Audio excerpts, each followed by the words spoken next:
मुझे ये कहते हुए बहुत दुख हो रहा है कि थाने आकर जिस विषय पर मैं प्रेस वार्ता कर रही हूं वो मेरे लिए व्यक्तिगत दुख का विषय है। मेरे लिए महाराष्ट्र की धरती सावित्रीबाई फुले की धरती है। ये वो धरती है जिसने इस देश की महिलाओं के सशक्तिकरण के लिए, उनके हक के लिए, उनकी शिक्षा के लिए, उनके सामर्थ्य के लिए इस देश को दिशा दिखाई, इस देश में एक लौ जगाई।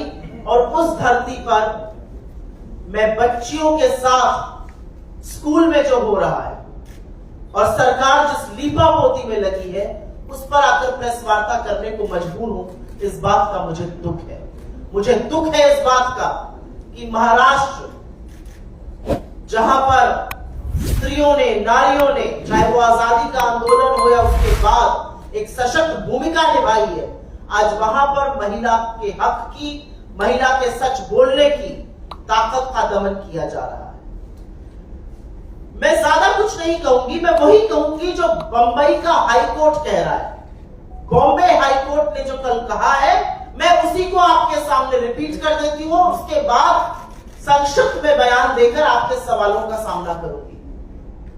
बॉम्बे हाईकोर्ट ने कहा 13 तारीख को 2 नाबालिग बच्चियों के साथ स्कूल में यौन शोषण होता है।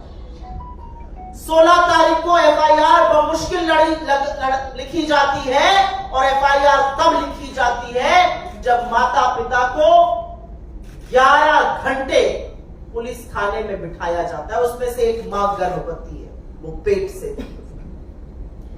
16 तारीख को एफआईआर लिखने के बाद किसी तरह से गिरफ्तारी होती है और स्टेटमेंट 22 तारीख को लिया जाता है। तो बॉम्बे हाईकोर्ट ने एक सवाल पूछा है, जो सवाल आज इस देश की हर बच्ची, हर लड़की, हर नारी पूछ रही है। और सवाल यह है कि चल क्या रहा है यहां पर।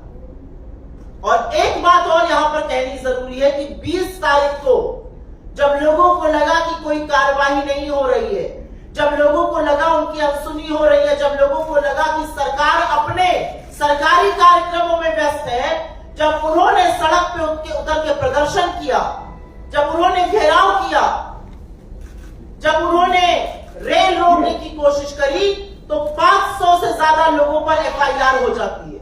यह आजाद हिंदुस्तान है या जनरल डायर का राज है? 2 नाबालिग बच्चियों के साथ यौन शोषण का है। विषय इस बात का है कि उस स्कूल में सीसीटीवी कैमरा नहीं थे। विषय इस बात का है कि शुरू से, पहले दिन से बचाने की कोशिश की जा रही थी। और क्या बचाने की कोशिश इसलिए की जा रही थी कि तुषार आप्टे, जो चेतन आप्टे वाइस प्रेसिडेंट है यहां पर भाजपा के, उनके भाई उनके बोर्ड पर है स्कूल के। क्या बचाव की कोशिश इसलिए की जा रही थी कि नंद किशोर पटकर, जिनकी तमाम फोटोएं हैं भाजपा के नेता के साथ, वो उसके बोर्ड पर है। और बेशर्मी की हद यह है कि जब यह मामला सामने आया तो इस मामले को दबाने की कोशिश की गई। पहले इसलिए दबाया गया क्योंकि मुख्यमंत्री को एक योजना लागू करनी थी, तो ये नजर बट्टू बन जाता, ये धब्बा लग जाता, ये कलंक हो जाता। तो योजना लागू करने के लिए पहले इस मामले को दबाया गया।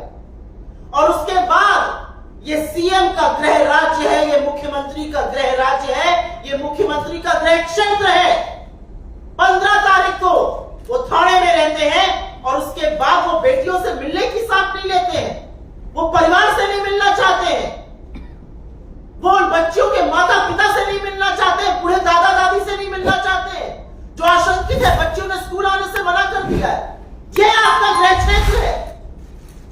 आप लिपापोती करने में लगे हैं। आप नहीं गए, लेकिन आपने अपनी जगह वहां पर दूसरे मंत्री को भेजा और दूसरे मंत्री को भेजकर आपने थाने में जो हुआ है, थाने डिस्ट्रिक्ट में जो बदलापुर में हुआ है, उसमें वहां पर बच्चियों की, उनके परिवारों की, आधी आबादी की अवमानना की। और उसके बाद वो लग्जरी जी रहे सतारा में, देवेंद्र फडणवीस अपने आकाओं की जी हजूरी दिल्ली में कर रहे हैं। तो महाराष्ट्र को किसके भरोसे छोड़ दिया है इन 3 तिगाड़ों की सरकार ने? सवाल यह पूछा जाएगा।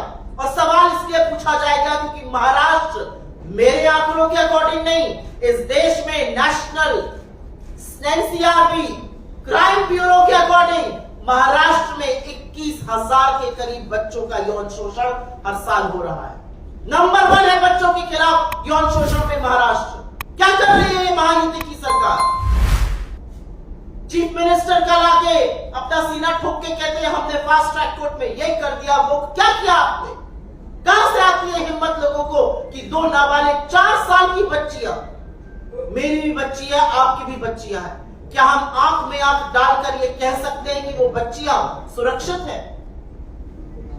बच्चियां स्कूल जाती हैं और माँ बाप ये सोचकर स्कूल भेजते हैं कि स्कूल वाले बच्चियों को सुरक्षित रखेंगे। सीसीटीवी नहीं चल रहा है, वहां पर एक आदमी कार्यरत है, वो कुछ कर देता है, पहले उसको दबाने की कोशिश होती है, प्रिंसिपल की भूमिका सामने आ रही है, बोर्ड मेंबर्स को बचाव की तैयारी हो रही है। हो क्या रहे हैं महाराष्ट्र में? ये हम नहीं, ये बात जो है वो बॉम्बे का हाई कोर्ट जिसने स्वतः संज्ञान लिया है वो भी पूछ रहा है।